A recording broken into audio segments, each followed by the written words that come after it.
Welcome to the deep dive. Today, we're looking into Jordan B. Peterson. Right, the Canadian clinical psychologist, author.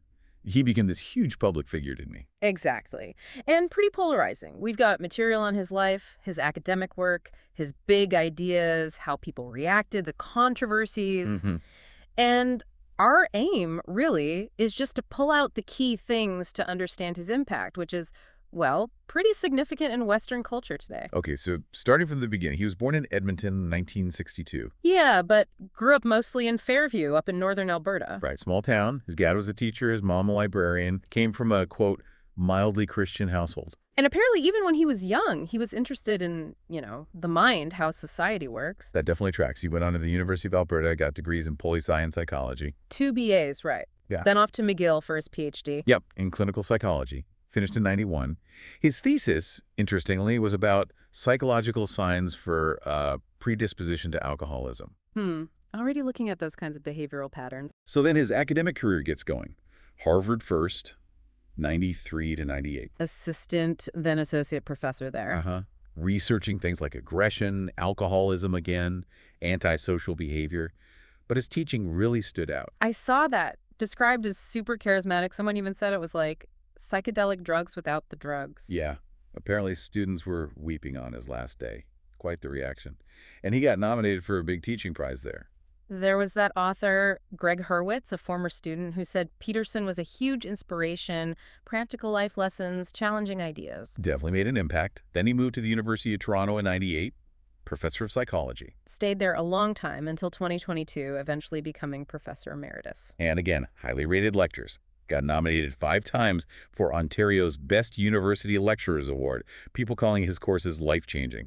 But there's that other perspective, too, the former department chair. Bernard Schiff, yeah. He apparently championed hiring Peterson initially. But later got concerned. Said Peterson sometimes presented, like, conjecture as fact. More like a preacher than a teacher. Exactly. That critique connects to how some people see his later public style, maybe. Possibly. And Peterson eventually resigned from U of T. Citing concerns about DEI mandates, that's diversity, equity, and inclusion policies. Right. He felt they disadvantaged white male grad students and that he'd become sort of an academic persona non grata. And after that, in 2022, he became chancellor at Ralston College, more of a ceremonial role focused on academic freedom. So you can really see the link, can't you? Yep. The academic credentials gave him that initial platform, especially during the Bill C-16 stuff. Totally. And his teaching style, engaging, philosophical.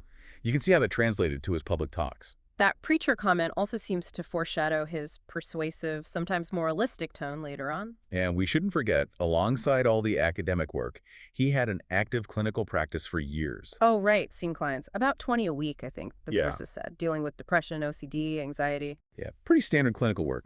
He only paused that in 2018 when 12 Rules for Life just took off. Which brings us to his rise to, well, global fame.